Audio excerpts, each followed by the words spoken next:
ഒരു വല്ലാത്ത കാലഘട്ടത്തിന്റെ നടുവിലൂടെ നമ്മൾ കടന്നുപോയിക്കൊണ്ടിരിക്കുന്നു എന്ന് ഞങ്ങൾ പറയാതെ തന്നെ നിങ്ങൾക്ക് ഏവർക്കും അറിയാവുന്നതാണ്. വിശേഷാൽ ഒരു ഹൈസ്കൂളിന്റെ മുമ്പിൽ നിന്നുകൊണ്ട് ഞങ്ങൾ സംസാരിക്കുമ്പോൾ ഇന്നത്തെ യൗവനക്കാർക്ക്, കുഞ്ഞുങ്ങൾക്കൊക്കെ സംഭവിച്ചുകൊണ്ടിരിക്കുന്ന മൂല്യച്യുതിയെ കുറിച്ച് ഞങ്ങൾ പറയാതെ തന്നെ ഈ ദേശക്കാർക്ക് അറിയാമെന്നുള്ളത് വസ്തുതയാണ്. നമ്മുടെ വർത്തമാനകാല പത്രമാധ്യമങ്ങളും ദൃശ്യമാധ്യമങ്ങളും നമ്മുടെ സമൂഹ മാധ്യമങ്ങളുമൊക്കെ ഓരോ ദിവസവും നമ്മുടെ മുമ്പിൽ കൊണ്ടെത്തിക്കുന്ന വാർത്തകൾ പലതും ഒരു കാലത്തും നമ്മൾ കേട്ടിട്ട് പോലുമില്ലാത്ത വാർത്തകളാണ്. അരാജകത്വവും അധർമ്മവും സ്വജനപക്ഷപാതവും പീഡനങ്ങളും മദ്യപാനവും കൊലപാതകങ്ങളും ആത്മഹത്യകളും ഒക്കെ പെരുകി വരുന്ന ഒരു കാലഘട്ടത്തിന്റെ നടുവിലാണ് നമ്മളൊക്കെ പോയിക്കൊണ്ടിരിക്കുന്നത്. പണ്ട് നമ്മുടെയൊക്കെ ചെറുപ്പത്തിൽ പ്രായമുള്ളവരൊക്കെ മദ്യപിക്കുകയും കള്ളുപോലെയുള്ള ചില ലഹരി പദാർത്ഥങ്ങളൊക്കെ ഉപയോഗിച്ചിരുന്നെങ്കിൽ ഇന്നതൊക്കെ മാറി. ഇന്ന് പ്രായവ്യത്യാസമില്ലാതെ കുഞ്ഞുങ്ങൾ മുതൽ മുതിർന്നവർ വരെ, എന്തിനേറെ പറയുന്നു സ്ത്രീകൾ വരെ മദ്യപിക്കുന്ന, ലഹരിമരം ഉപയോഗിക്കുന്ന നാടായി നമ്മുടെ നാട് മാറിക്കൊണ്ടിരിക്കുകയാണ്. കൊച്ചു കുഞ്ഞുങ്ങളുടെ വേദനകത്ത് പോലും മാരകമായ ലഹരി പദാർത്ഥങ്ങൾ പലപ്പോഴും കാണുന്ന അനുഭവങ്ങളും അവരെയൊക്കെ അതിന്റെ കാരിയർമാരായിട്ട് ഉപയോഗിക്കുന്നതുമൊക്കെ നമ്മുടെ മാധ്യമങ്ങളിലൂടെ കണ്ടുകൊണ്ടിരിക്കുകയാണ്. പ്രത്യേകിച്ച് സ്കൂളിലൊക്കെ പഠിപ്പിക്കുന്ന അധ്യാപകർക്കും ഈ പരിസരത്തുള്ളവർക്കുമൊക്കെ നമ്മുടെ കുഞ്ഞുങ്ങളെ കുറിച്ചുമൊക്കെ നന്നായിട്ടറിയാം. പലപ്പോഴും കൊച്ചു കുഞ്ഞുങ്ങളുമായിട്ടൊക്കെ സംസാരിക്കുമ്പോൾ ഹൈസ്കൂൾ ക്ലാസ്സിലൊക്കെ പഠിക്കുന്ന കുട്ടികളിൽ നിന്നൊക്കെ ലഭ്യമാകുന്ന വാർത്തകൾ പലരും പബ്ലിക്കായിട്ട് എന്നൊക്കെ പറയാൻ പോലും കഴിയാത്തതാണ്. ദീർഘവർഷങ്ങൾ ഞാനും ഒരു ഹൈസ്കൂൾ അധ്യാപകനായി ജോലി ചെയ്തതാണ്. അതിനെ എനിക്ക് ഈ സ്കൂളിലെ കുട്ടികളെ കുറിച്ചൊക്കെ നന്നായിട്ടറിയാം. എത്ര തലമുറകളാണ് നഷ്ടപ്പെട്ടുകൊണ്ടിരിക്കുന്നത്. പലപ്പോഴും പല വാർത്തകളും നമുക്ക് പുറത്തുപോലും പറയാൻ കഴിയാതെ ഒതുക്കിക്കളയുമ്പോ വരാൻ പോകുന്ന ഒരു തലമുറ, ഈ രാജ്യത്തെ നയിക്കേണ്ടുന്നവർ, നല്ല കുടുംബസ്ഥരായി മാറേണ്ടുന്നവർ, ഹൈ പ്രൊഫഷണലായി മാറേണ്ടുന്ന നമ്മുടെ ഒരു തലമുറ തന്നെ മദ്യത്തിന്റെയും മയക്കുമരുന്നിന്റെയും ലഹരി പദാർത്ഥത്തിന്റെയൊക്കെ അടിമകളായി മാറിക്കൊണ്ടിരിക്കുന്നു എന്നുള്ളതാണ് യാഥാർത്ഥ്യം. പ്രിയമുള്ളവരെ, ഇന്ന് പകൽ ഞങ്ങൾ പറയട്ടെ, ഒരു കാലഘട്ടത്തിൽ ചില നമ്മൾ കേട്ടിട്ട് പോലുമില്ലാത്ത മാരകമായ ലഹരി പദാർത്ഥങ്ങളൊക്കെ ഇന്ന് നമ്മുടെ നഗരപ്രദേശങ്ങളിൽ മാത്രമല്ല നമ്മുടെ ഗ്രാമപ്രദേശങ്ങളിൽ പോലും ലഭ്യമാണ് എന്നുള്ളതാണ് യാഥാർത്ഥ്യം. പണ്ടത്തെ കള്ളും ചാരായും ഒക്കെ കഴിഞ്ഞ് മാരകമായ MDMA-യും LSD സ്റ്റാമ്പും ഒക്കെ അടക്കമുള്ള വലിയ മാരകമായ ലഹരി പദാർത്ഥങ്ങൾ ഇന്ന് നമ്മുടെ നാട്ടിൽ സുലഭമായി കൊണ്ടിരിക്കുന്നു. എന്തിനേറെ പറയുന്നു, ഇതിന്റെ കാരിയർമാരായിട്ട്, ഇതിന്റെ വിൽപ്പനക്കാരായിട്ടൊക്കെ പിടികൂടുന്നത് കൂടുതലും സ്ത്രീകളാണെന്നുള്ളതാണ് യാഥാർത്ഥ്യം. അപ്പൊ നമ്മുടെ നാട്ടിൽ ആൺപെൺ ഭേദമില്ലാതെ, പ്രായവ്യത്യാസമില്ലാതെ, മതവ്യത്യാസമില്ലാതെ, ജാതി വ്യത്യാസമില്ലാതെ എല്ലാവരും ഒരുപോലെ ഒരു തലമുറ മുഴുവൻ ലഹരി പദാർത്ഥങ്ങളുടെ അടിമയായി നഷ്ടപ്പെട്ടുകൊണ്ടിരിക്കുകയാണ്. അതിന്റെ ഫലമായിട്ട് സംഭവിക്കുന്ന എന്താ? അമ്മവങ്ങന്മാരെ തിരിച്ചറിയാൻ കഴിയാത്തൊരു തലമുറ വളർന്നു വരികയാണ്. കൊച്ചു കുഞ്ഞുങ്ങളെപ്പോലും പീഡിപ്പിക്കപ്പെടുന്നു. അതും പീഡനത്തിന് ഇരയാകുന്ന കുഞ്ഞുങ്ങളെ കുറിച്ചുള്ള വാർത്തകളൊക്കെ വരുമ്പോ സ്വന്തം വീടിനകത്ത് കുഞ്ഞുങ്ങളെ വാത്സല്യത്തോടെ ലാളിക്കുന്ന ഏറ്റവും അടുത്ത ബന്ധുമിത്രാദികൾ, അവരുടെ ഭാഗത്തു നിന്നൊക്കെ കൊച്ചു കുഞ്ഞുങ്ങൾ പോലും പീഡിപ്പിക്കപ്പെടുന്ന അനുഭവങ്ങൾ, മദ്യവും മയക്കുമരുന്നുമൊക്കെ മനുഷ്യന്റെ മസ്തിഷ്കത്തെ വല്ലാതെ നശിപ്പിച്ച മൃഗതുല്യമാക്കി മാറ്റിക്കൊണ്ടിരിക്കുന്ന ഒരു കാലഘട്ടത്തിന്റെ നടുവിലാണ് നമ്മളായിരിക്കുന്നത്. എന്തിനെ പറയുന്നു? സ്വന്തം അമ്മയെയും അപ്പനെയും ഒക്കെ കഴുത്തു ഞെരിച്ചും കോടാലിക്കൽ കടിച്ചുമൊക്കെ കൊല്ലുവാൻ മടിയില്ലാത്ത മക്കളുണ്ടാകുന്ന നാടായി മാറുന്നു. ജനിച്ചു വീഴുന്ന കുഞ്ഞുങ്ങളെ ഞെക്കിക്കൊല്ലുവാനും കടൽഭിത്തിയിൽ എറിയുവാനും ഒന്ന് കവറിനകത്താക്കി റോഡിലേക്ക് വലിച്ചെറിയുവാനും ഒന്നും മടിയില്ലാത്ത സഹോദരിമാർ നമ്മുടെ നാട്ടിലുണ്ടാകുന്നു. അതുപോലെ തന്നെ വിവാഹത്തിന് മുമ്പ് കുഞ്ഞുങ്ങളെ ഗർഭം ധരിക്കുന്ന അനവധി സഹോദരിമാർ നമ്മുടെ നാട്ടിൽ ഉണ്ടായിക്കൊണ്ടിരിക്കുന്നു. ഇതൊക്കെ ഈ നാട്ടിലെ എല്ലാവർക്കും അറിയാവുന്ന വർത്തമാനകാല പത്രങ്ങൾക്കകത്ത് നിരന്തരമായി വന്നുകൊണ്ടിരിക്കുന്ന വാർത്തകളാണ് ഞങ്ങൾ വിളിച്ചു പറയുന്നത്. ഇതിനെക്കുറിച്ചൊക്കെ ധാരാളം ചർച്ചകൾ നടക്കുന്നുണ്ട്.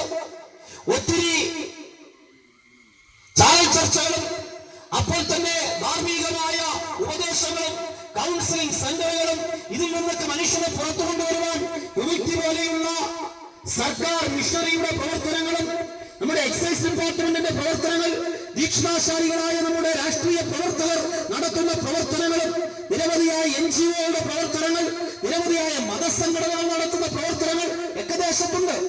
പക്ഷേ എങ്കിലും ഇതൊക്കെ അനുദിനം വർദ്ധിച്ചുകൊണ്ടേയിരിക്കുകയാണ്. ഇത്തരുണത്തിൽ ഞങ്ങൾക്ക് ചില സന്ദേശങ്ങൾ ചുരുക്കമായി നിങ്ങളോട് അറിയിക്കുവാനുണ്ട്. എന്തുകൊണ്ടാണ് ഇത് സംഭവിക്കുന്നു എന്ന് ചോദിച്ചാൽ പലർക്കും പല ഉത്തരം പറയാനുണ്ടായിരിക്കാം. മക്കളെ വളർത്തുന്നതിന്റെ കുഴപ്പമെന്ന് പറയുന്നവരുണ്ട്, പണം കൂടിപ്പോയെന്ന് പറയുന്നവരുണ്ട്, അല്ലെങ്കിൽ സമൂഹത്തിൽ ഉണ്ടായിക്കൊണ്ടിരിക്കുന്ന മാറ്റം എന്ന് പറയുന്നവരുണ്ട്. ഇങ്ങനെ പല കാര്യങ്ങൾ, അല്ലെങ്കിൽ മതപരമായ വിദ്യാഭ്യാസം ലഭിക്കാത്തതുകൊണ്ടെന്ന് പറയുന്നവരുണ്ട്. പലതരത്തിൽ അഭിപ്രായങ്ങൾ പറയുന്നവരുണ്ടാകാം. എന്നാൽ ഞങ്ങൾ നിങ്ങളോട് പറയട്ടെ, ഇതിന് വ്യക്തമായ ഉത്തരം പറയുന്ന ഏക പുസ്തകം ഉലകത്തിലുണ്ടെങ്കിൽ ഞങ്ങൾ ഉയർത്തിപ്പിടിക്കുന്ന വിശുദ്ധ വേദപുസ്തകമാണ്. സ്വർഗത്തിലെ ദൈവത്തിന് മനുഷ്യരോട് സംസാരിക്കാനുള്ളത് തന്റെ പ്രവാചകന്മാരിലൂടെ എഴുതി കൊടുത്ത 66 പുസ്തകങ്ങളായി രേഖപ്പെടുത്തി വെച്ചിരിക്കുന്ന വിശുദ്ധ ബൈബിൾ അല്ലെങ്കിൽ വിശുദ്ധ സത്യവേദ പുസ്തകം വിളിച്ചു പറയുന്നു. ഇതിന്റെ അടിസ്ഥാനപരമായ കാരണം മനുഷ്യന്റെ അകത്ത് വെളിപ്പെട്ടു നിൽക്കുന്ന പാപമാണ്. ദൈവം മനുഷ്യനെ സൃഷ്ടിച്ചു, ഒരൊറ്റ ദൈവമേ ഉള്ളൂ. ഒരുപാട് ദൈവങ്ങളില്ല, ഒരേ ഒരു ദൈവം.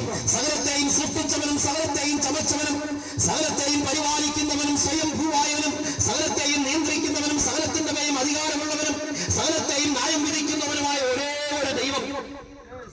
ഈ ദൈവമാണ് മനുഷ്യനെ സൃഷ്ടിച്ചത്. മനുഷ്യൻ സൃഷ്ടിയാണ്. ഈ മനുഷ്യരെ സൃഷ്ടിച്ചപ്പോ മറ്റു പക്ഷി മൃഗാദികളെ പോലെയല്ല മനുഷ്യനെ സൃഷ്ടിച്ചത്. പക്ഷി മൃഗാദികൾ മൃഗജീവികളൊക്കെ ദൈവത്തിന്റെ സൃഷ്ടികളാണെങ്കിലും മനുഷ്യനെ വ്യത്യസ്തനായി ദൈവം സൃഷ്ടിച്ചു.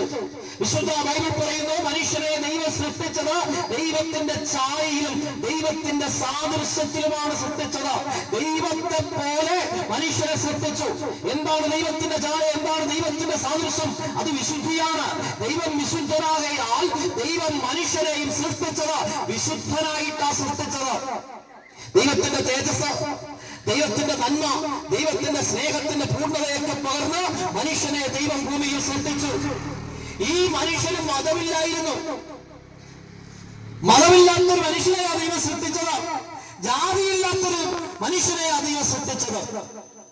വിശുദ്ധ വേദപുസ്തകം പറയുന്നു, ഒരു മനുഷ്യനെയാണ് ദൈവം തന്റെ കരം കൊണ്ട് കളിമണ്ണിൽ നിന്ന്, ഈ പൂഴിയിൽ നിന്ന് മെനഞ്ഞെടുത്ത് ദൈവം സൃഷ്ടിച്ചത്.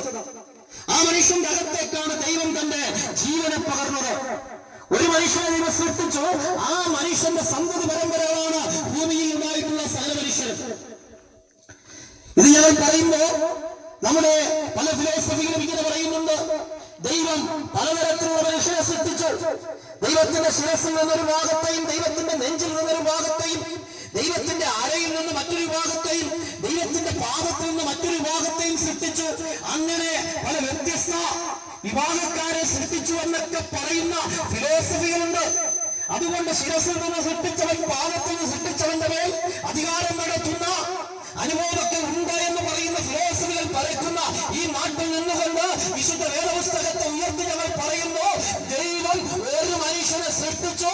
ആ മനുഷ്യനിൽ നിന്ന്, ആ ഏക മനുഷ്യനിൽ നിന്നാണ് ഭൂമിയിലെ സകല മനുഷ്യരും ഉള്ളതായി വന്നത്. അതുകൊണ്ട് സകല മനുഷ്യരും സഹോദരി സഹോദരന്മാരാണ്. അത് ക്രിസ്ത്യാനി ആയാലും ഹിന്ദു ആയാലും മുസ്ലിം ആയാലും പാഴ്സി ആയാലും സിഖുകാരനായാലും ഏത് ജാതിയിൽപ്പെട്ടവനായാലും ഏത് ദേശക്കാരനായാലും ഏത് ഭാഷ സംസാരിക്കുന്നവനായാലും അമേരിക്കക്കാരനായാലും ഇംഗ്ലണ്ടുകാരനായാലും ഇന്ത്യക്കാരനായാലും കേരളീയനായാലും ബംഗാളി ആയാലും സകലരും സഹോദരി സഹോദരന്മാരാണെന്ന് വിശുദ്ധ ബൈബിൾ പറയുന്നു. ദൈവം മനുഷ്യനെ വിശുദ്ധിയോടെ സൃഷ്ടിച്ചു. ഈ മനുഷ്യനെ ദൈവം സൃഷ്ടിച്ചപ്പോ പക്ഷിമൃഗാദികൾക്ക് കൊടുക്കാതിരുന്ന വിലയേറിയ ഒന്ന് ദൈവം മനുഷ്യന്റെ അകത്ത് കൊടുത്തു. അതാണ് ആത്മാവ്. പക്ഷിക്കും മൃഗങ്ങൾക്കും മറ്റ് ഈ ഭൂമിയിൽ കാണുന്ന പ്രകൃതിയിൽ കാണുന്ന ഒരു വസ്തുക്കൾക്കും ആത്മാവില്ല. ആത്മാവുള്ളവരായി ദൈവം ഭൂമിയിൽ സൃഷ്ടിച്ചത് മനുഷ്യരെ മാത്രമാണെന്നാണ് വിശുദ്ധ ബൈബിൾ പറയുന്നത്. ഞങ്ങൾ പ്രസംഗിക്കുന്നതും ഞങ്ങൾ വിളംബരം ചെയ്യുന്നതുമൊക്കെ വിശുദ്ധ വേദപുസ്തകത്തിന്റെ അടിസ്ഥാനത്തിലാണ്. ഒരുപക്ഷെ നിങ്ങൾക്ക് വിയോജിപ്പ് കാണാം. പക്ഷെ ഞങ്ങൾ അറിഞ്ഞിരിക്കുന്ന സത്യം നിങ്ങളോട് വിളിച്ചു പറയുന്നു. വിശുദ്ധ വേദപുസ്തകത്തിലെ ഒരു വാക്യം ഇങ്ങനെയാണ്: ചെവിയുള്ളവൻ കേൾക്കട്ടെ. എത്രയോ രാഷ്ട്രീയ പ്രസംഗങ്ങൾ കേൾക്കുന്നവരാ നിങ്ങൾ, എത്രയോ മതപ്രസംഗങ്ങൾ കേൾക്കുന്നവരാ, എത്രയോ സന്ദേശം, എത്രയോ ചാനൽ ചർച്ചകൾ കേൾക്കുന്നവരാ. നമുക്ക് ഇഷ്ടമുള്ളതൊക്കെ സ്വീകരിക്കും, ബാക്കിയുള്ളതൊക്കെ നമ്മൾ തള്ളിക്കളയും. അതുപോലെ തന്നെ ഇന്ന് പകലും ഞങ്ങൾ വിളിച്ചു പറയുന്നു: ചെവിയുള്ളവർ കേൾക്കട്ടെ.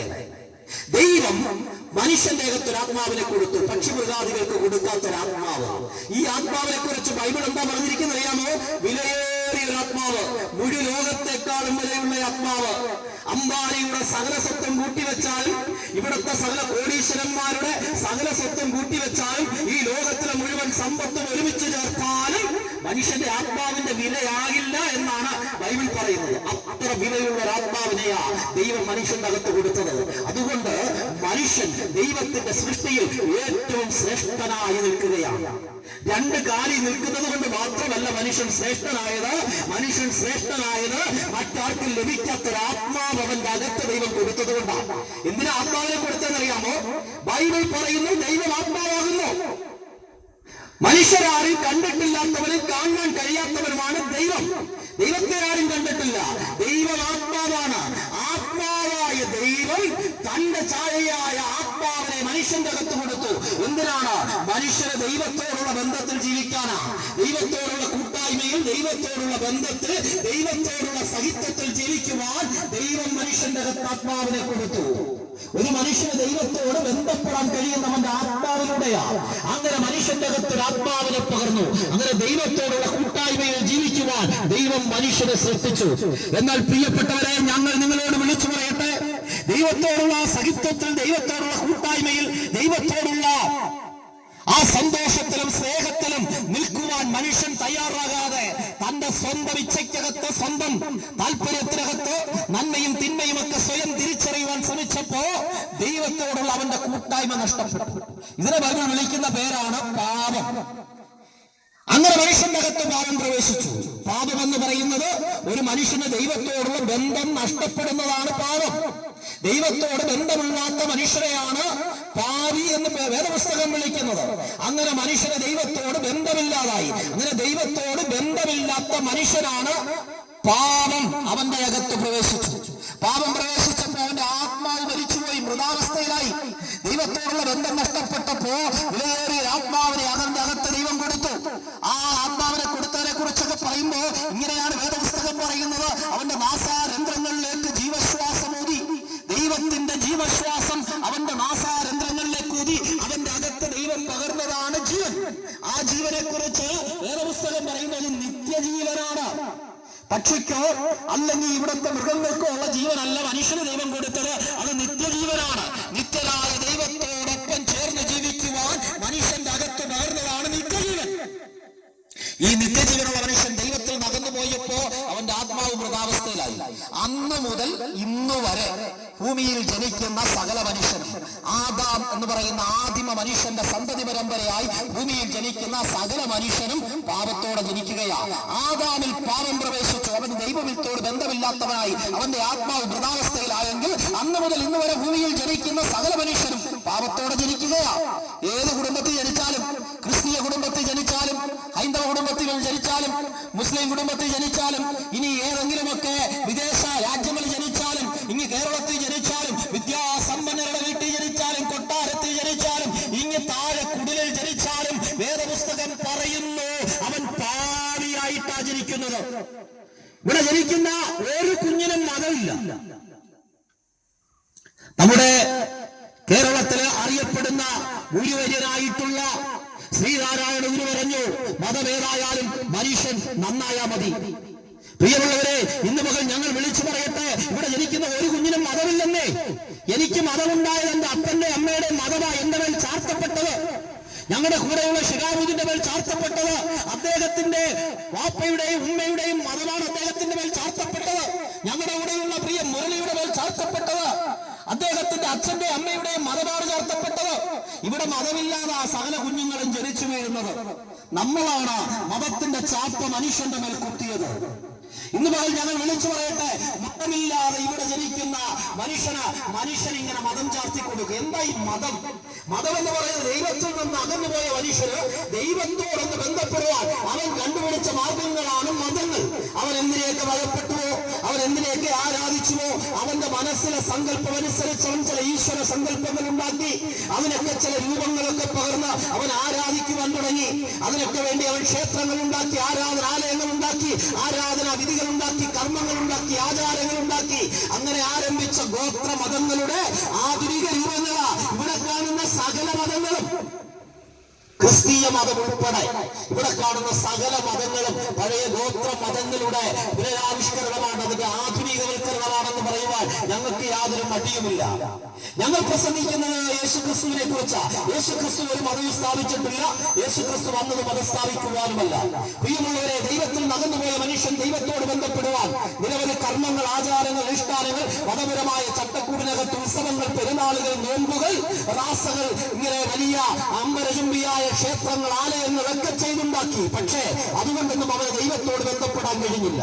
എത്രയെത്ര ഹോമങ്ങൾ, യാഗങ്ങൾ, അനവധി മൃഗങ്ങളെ യാഗം കഴിച്ചു, അനവധി കോഴിയെ വെട്ടിയും മൃഗങ്ങളെ വെട്ടിയും ഒക്കെ നേർച്ചകൾ കഴിച്ചു, പല വിധത്തിലുള്ള ആചാര അനുഷ്ഠാനങ്ങൾ നടത്തി ദൈവത്തോടൊന്ന് ബന്ധപ്പെടുവാൻ. പക്ഷേ എന്താ യാഥാർത്ഥ്യം? മനുഷ്യനെ ദൈവത്തോട് ബന്ധപ്പെടാൻ കഴിയുന്നില്ല. ചെയ്യുന്ന കർമ്മങ്ങളൊക്കെ ഇങ്ങനെ നീണ്ടു പോകുന്നതല്ലാതെ അവന് ദൈവത്തോട് ബന്ധമുണ്ടാകുന്നില്ല. മനുഷ്യൻ ചെയ്യുന്ന ഒരു കർമ്മം കൊണ്ടും അവന് ദൈവത്തോട് ബന്ധപ്പെടാനോ ദൈവത്തോട് നിരപ്പ് പ്രാപിക്കാനോ കഴിയില്ല. കാരണം വിശുദ്ധ ബൈബിൾ പറയുന്നു, മനുഷ്യൻ പാപിയാണ്. പാപിയായ മനുഷ്യന്റെ കയ്യിൽ നിന്ന് ദൈവം ഒന്നും സ്വീകരിക്കുന്നില്ല. അതുകൊണ്ട് പാപിയായ മനുഷ്യനെ ദൈവത്തെ പ്രസാദിപ്പിക്കാൻ കഴിയാതിരിക്കുമ്പോ അവൻ ചെയ്യുന്ന കർമ്മ അനുഷ്ഠാനങ്ങൾക്കോ ആചാരങ്ങൾക്കോ ഉത്സവങ്ങൾക്കോ പെരുന്നാളുകൾക്കോ യാഗങ്ങൾക്കോ ചാത്തത്തിനോ അടിയന്തരത്തിനോ സഞ്ചയനത്തിനോ ദൈവത്തോട് അവനെ ബന്ധിപ്പിക്കാൻ കഴിയാതിരിക്കുമ്പോ മനുഷ്യനെ ദൈവത്തോട് നിരപ്പിക്കുവാൻ, മനുഷ്യനെ ദൈവത്തോട് ബന്ധിപ്പിക്കുവാൻ, മനുഷ്യന് നഷ്ടപ്പെട്ടുപോയ ദൈവീക കൂട്ടായ്മയിലേക്ക് മനുഷ്യനെ മടക്കിക്കൊണ്ടുവരുവാൻ, അവന്റെ അകത്തുനിന്ന് നഷ്ടപ്പെട്ട ദൈവീക ജീവനായ നിത്യജീവൻ അവന്റെ അകത്ത് പകരുവാൻ, സ്വർഗത്തിൽ ദൈവമായിരുന്നവൻ, ദൈവത്തോടൊപ്പമായിരുന്നവൻ, ദൈവത്തിന്റെ സമത്വത്തിലായിരുന്നവൻ സ്വർഗം വിട്ട് ഈ താണഭൂമിയിൽ മനുഷ്യരൂപത്തിൽ ജഡത്തിനകത്ത് വെളിപ്പെട്ടു. അതാ ഞങ്ങൾ പ്രസംഗിക്കുന്ന യേശുക്രിസ്തു. ദൈവം ഭൂമിയിൽ അവതരിച്ചു, ദൈവം ഭൂമിയിൽ മനുഷ്യനായി അവതരിച്ചു. ഞങ്ങൾ പ്രസംഗിക്കുന്നതൊക്കെ കേൾക്കുമ്പോൾ മതത്തിന്റെ ചട്ടക്കൂടി നിൽക്കുന്നവർക്ക് ഇതൊക്കെ ഒരു ഇടർച്ചയായി തോന്നും. ഒരുപക്ഷെ തത്വശാസ്ത്രത്തിന്റെയും ഇവിടത്തെ നിരീശ്വരവാദത്തിന്റെയും കണ്ണിലൂടെ നോക്കുന്നവർക്ക് ഇതൊക്കെ ഒരു ഭോഷത്വമായിട്ടും തോന്നിയെന്ന് വരാം. എന്നാൽ വിശ്വസിക്കുന്നവർക്ക് ഈ സുവിശേഷം ഒരു ദൈവശക്തിയാണെന്ന് വിശുദ്ധ ബൈബിൾ പറയുന്നു.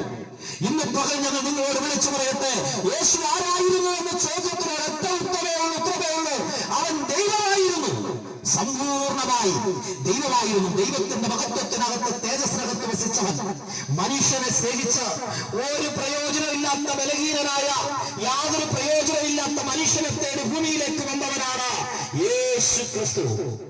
ദൈവം ഭൂമിയിലേക്ക് വന്നപ്പോ പക്ഷികളുടെ രൂപത്തിലോ മൃഗത്തിന്റെ രൂപത്തിലോ ഒന്നുമല്ല വന്നത്.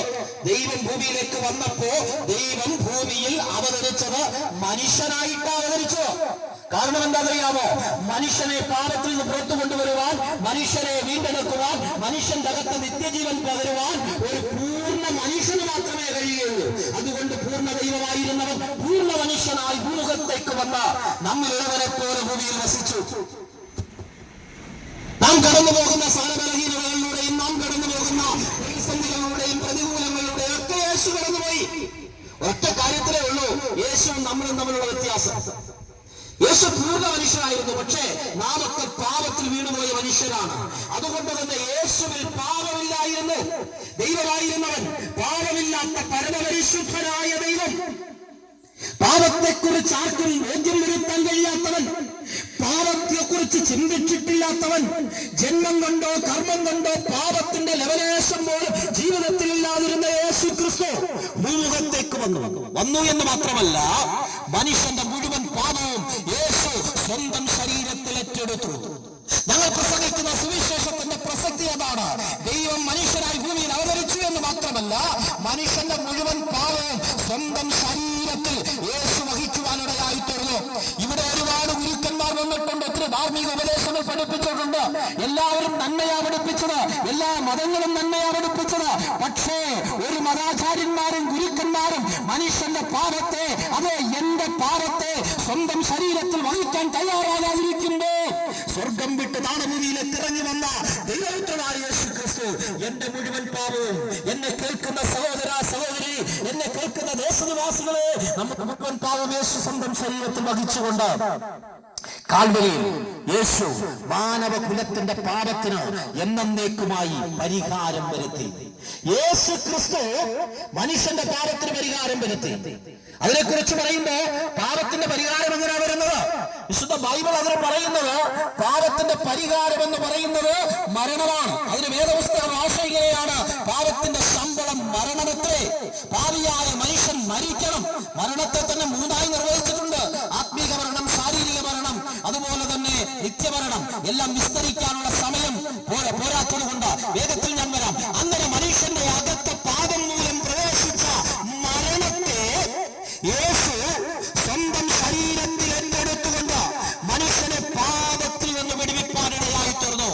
മനുഷ്യന്റെ പാപം മുഴുവൻ സ്വന്തം ശരീരത്തിൽ വഹിച്ചുകൊണ്ട് യേശു ക്രിസ്തു നമുക്ക് വേണ്ടി പാപമായി മാറി. പാപിയായി മാറിയെന്നല്ല, പാപമായി മാറി. അങ്ങനെ പാപമായി മാറി യേശു ക്രിസ്തു കാൽവരിയുടെ കൊലക്കളത്തിൽ മാനവകുലത്തിന്റെ പരിഹാരത്തിനാൽ യേശു യാഗമായി മാറുവാനിടയായി തീർന്നു.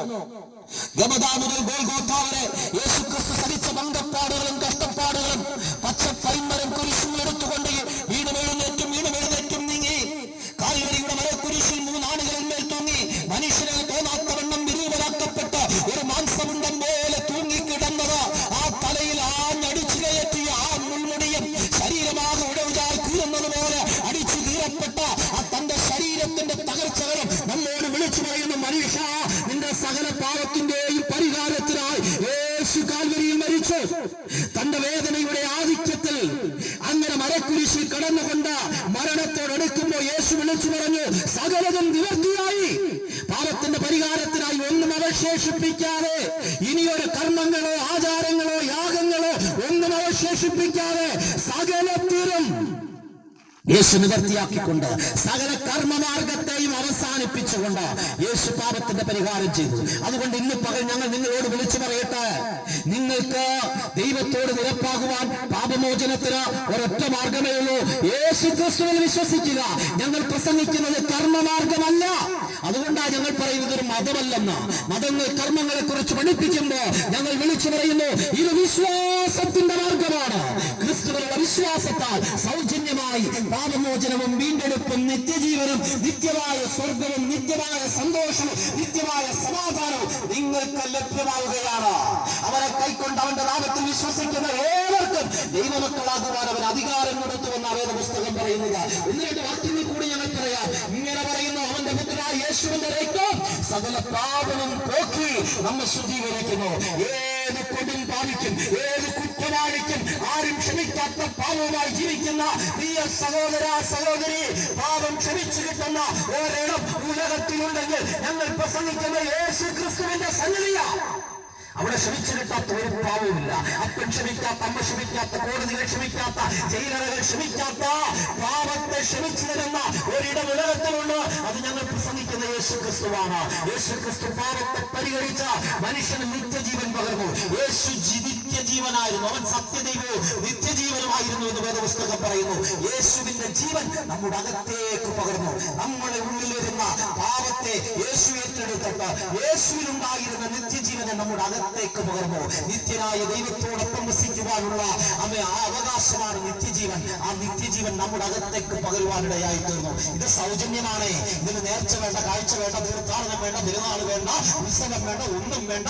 ഇരിക്കുന്ന ഇരിപ്പിലിരുന്നുകൊണ്ട് ഞാനൊരു പാപിയാണ്, എനിക്ക് ആ പാപത്തിന്റെ അധീനതയിൽ ജീവിക്കുന്നവനാണ്, ഞാൻ നന്മ ചെയ്യാൻ ആഗ്രഹിച്ചിട്ടും നന്മ ചെയ്യാൻ കഴിയാതെ തിന്മ മാത്രം വെളിപ്പെടുന്ന ബലഹീനനായ ഒരു പ്രയോജനമില്ലാത്ത പാപിയാണെന്ന് ദൈവസന്നിധിയെ സമർപ്പിച്ച് എന്റെ പാപത്തിന്റെ പരിഹാരത്തിനായി കാൽവരിയിൽ എനിക്ക് വേണ്ടി യാഗമായി തീർന്ന ദൈവപുത്രനായ യേശു ക്രിസ്തുവിൽ വിശ്വസിക്കുന്നുവെങ്കിൽ സൗജന്യമായി പാപമോചനം താങ്കൾക്ക് ലഭിക്കുകയാണ്. താങ്കൾക്കും ഈ ദത്തുമിത്രത്വത്തിന്റെ അവകാശത്തിലേക്കും നിത്യജീവനിലേക്കും നിത്യസമാധാനത്തിലേക്കും വരാൻ കഴിയും. എല്ലാവരെയും അടക്കം ചെയ്യപ്പെട്ടവരെ യേശുവിനെ അടക്കം ചെയ്തു. എന്നാൽ യേശു ക്രിസ്തു മരണത്തെ ജയിച്ച് 3-ാം ദിവസം ഉയർത്തെഴുന്നേറ്റു. ലോകത്ത് വന്ന ഒരു ഗുരുക്കന്മാരും ഇന്ന് വരെ ഉയർത്തെഴുന്നേറ്റിട്ടില്ല. അവരുടെ കല്ലറകളൊന്നും ഇന്ന് വരെ തുറന്നിട്ടില്ല. ലോകത്ത് തുറന്നു കിടക്കുന്ന ഒരേ ഒരു കല്ലറ, പാലസ്തീനായുടെ പച്ചമണ്ണിൽ തുറന്നു കിടക്കുന്ന ഒരു കല്ലറയുണ്ട്. അത് യേശു ക്രിസ്തുവിന്റെ കല്ലറയാണ്. ആ കല്ലറയിൽ ഇങ്ങനെ എഴുതി വെച്ചിരിക്കുന്നത്, അവൻ ഇവിടെയില്ല, അവൻ ഉയർത്തെഴുന്നേറ്റിരിക്കുന്നു. താൻ മരണത്തെ ജയിച്ചുയർത്തെഴുന്നേറ്റുകൊണ്ട് താൻ ദൈവമെന്ന് ശക്തമായി തെളിയിക്കുവാനിടയായി തീർന്നു. ഇന്ന് പകൽ ഞങ്ങൾ പ്രസംഗിക്കുന്ന യേശു ക്രിസ്തു അവൻ സമ്പൂർണ്ണ ദൈവമായിരുന്നു. ഇന്ന് പകൽ യേശുവിൽ വിശ്വസിക്കുന്നവർക്ക് സൗജന്യമായി പാപമോചനം ലഭിക്കുക. അവർക്ക് മരണത്തിനപ്പുറമുള്ള നിത്യജീവനുണ്ട്. മരണത്തിനപ്പുറമുള്ള ജീവൻ അവൻ പ്രദാനം ചെയ്തത് യേശുവാണ്. യേശു പറഞ്ഞു, ഞാൻ തന്നെ പുനരുത്ഥാനവും ജീവനും പുനരുത്ഥാനവുമാകുന്നു. യേശു ക്രിസ്തുവിൽ വിശ്വസിക്കുന്നവർക്ക് മരണത്തിനപ്പുറം ഒരു ഉയർപ്പുണ്ട്.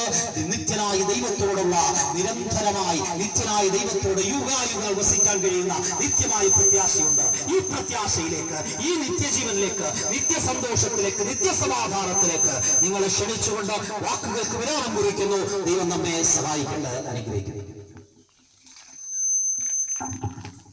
സ്വർഗ്ഗത്തിലെ ഞങ്ങളുടെ നല്ല ദൈവമേ, ഈ ഇടപെരിയാറും ദേശത്ത് സത്യസുവിശേഷത്തെ ഞങ്ങളുടെ ജീവിതാനുഭവങ്ങളിലൂടെ ശ്രദ്ധിച്ച സകല പ്രിയപ്പെട്ടവരെയും ഞങ്ങൾ അനുഗ്രഹിക്കുകയാണ്. മദ്യത്തിനും മയക്കുമരുന്നിനുമെതിരെ ബോധവൽക്കരണ സന്ദേശയാത്രകൾ പലയിടങ്ങളിലും നടക്കുന്നത് പോലെ ഞങ്ങൾക്കും ഇവിടെ വന്ന് ഞങ്ങളുടെ അനുഭവങ്ങളോട് വരെ പ്രബോധിപ്പിക്കാനും ഇവിടെ സംസാരിക്കാനും ഞങ്ങൾ അറിഞ്ഞ സത്യത്തെ ഇവരുടെ മുമ്പിൽ പ്രസ്താവിക്കാനും ദൈവനാമത്തിലേക്കായി സ്തോത്രം ചെയ്യുന്നു. ഞങ്ങളുടെ ദേശനിവാസികളുടെ ജാതി മത വർഗവർണ്ണ വ്യത്യാസമില്ലാതെ ഞങ്ങൾ അനുഗ്രഹിച്ച് പ്രാർത്ഥിക്കുകയാണ്. അവരും അവരുടെ കുടുംബങ്ങളെ കുഞ്ഞുങ്ങളും ദൈവത്താൽ അനുഗ്രഹിക്കപ്പെടട്ടെ. ദൈവിക രക്ഷയും ദൈവിക സമാധാനവും ദൈവമായിട്ടുള്ള ബന്ധവും അവർക്കുണ്ടാകണേ ഞങ്ങൾ ദൈവത്തോട് പ്രാർത്ഥിക്കുന്നു. ഓരോ ദിവസവും ഞെട്ടിപ്പിക്കുന്ന വാർത്തകൾ പത്രമാധ്യമങ്ങൾ ഞങ്ങൾ കാണുന്നത് പോലെ ഈ ദേശത്തൊന്ന് ഈ കുടുംബങ്ങളിൽ നിന്ന് ഒരു വാർത്ത, ഞെട്ടിപ്പിക്കുന്ന വാർത്ത, ഒരു കൊലപാതകത്തിന്റെ വാർത്ത, ഒരു അക്രമത്തിന്റെ വാർത്ത, ഒരു അനിഷ്ടതയുടെ വാർത്ത കേൾക്കാതെ വണ്ണം ദൈവിക സമാധാനം ഈ ദേശത്ത് വാഴേണ്ടതിന് ദൈവദാസന്മാർ ഞങ്ങൾ ഈ ദേശത്ത് അനുഗ്രഹിച്ചു പ്രാർത്ഥിക്കുകയാണ്. ഞങ്ങൾ കാലു ചവിട്ടിയ ദേശം, സുവിശേഷ സന്ദേശം കേട്ട ദേശം ദൈവത്താൽ അനുഗ്രഹിക്കപ്പെടട്ടെ. കുടുംബങ്ങൾ ദൈവത്താൽ അനുഗ്രഹിക്കപ്പെടട്ടെ. യേശു ക്രിസ്തുവിൻ നാമത്തിൽ ഞങ്ങൾ പ്രാർത്ഥിക്കുന്നു. ഞങ്ങളുടെ പ്രാർത്ഥന കേൾക്കണം സ്വർഗത്തിലെ നല്ല പിതാവേ. യേശു ക്രിസ്തു പാപികളെ രക്ഷിക്കുന്നു. യേശു ക്രിസ്തു രോഗികളെ സൗഖ്യമാക്കുന്നു. യേശു ക്രിസ്തു പരിശുദ്ധാത്മാവിനെ ദാനമായി നൽകുന്നു. യേശു ക്രിസ്തു രാജാധി രാജാവുമായി വേഗം വരുന്നു. ഇടപ്പരയാലും ദേശനിവാസികളെ നിന്റെ ദൈവത്തെ എതിരേൽപ്പാൻ ഒരുങ്ങിക്കൊള്ളുക. ഹല്ലേലൂയ, ഹല്ലേലൂയ, ഹല്ലേലൂയ. ആമേൻ. കർത്താവായ യേശുവേ വാഴേണമേ. ഇത്രയും സമയം ഞങ്ങളെ ശ്രദ്ധിച്ച എല്ലാ നല്ലവരായ ദേശനിവാസികൾക്കും ക്രിസ്തുവേശുവിന്റെ നിസ്തുല്യവും പരിപാവനമായ നാമത്തിൽ ഞങ്ങളുടെ സ്നേഹവും സ്വാഗതവും അറിയിക്കുന്നു. കർത്താവ് എല്ലാവരെയും ധാരാളമായി അനുഗ്രഹിക്കുമാറാകട്ടെ. God bless you.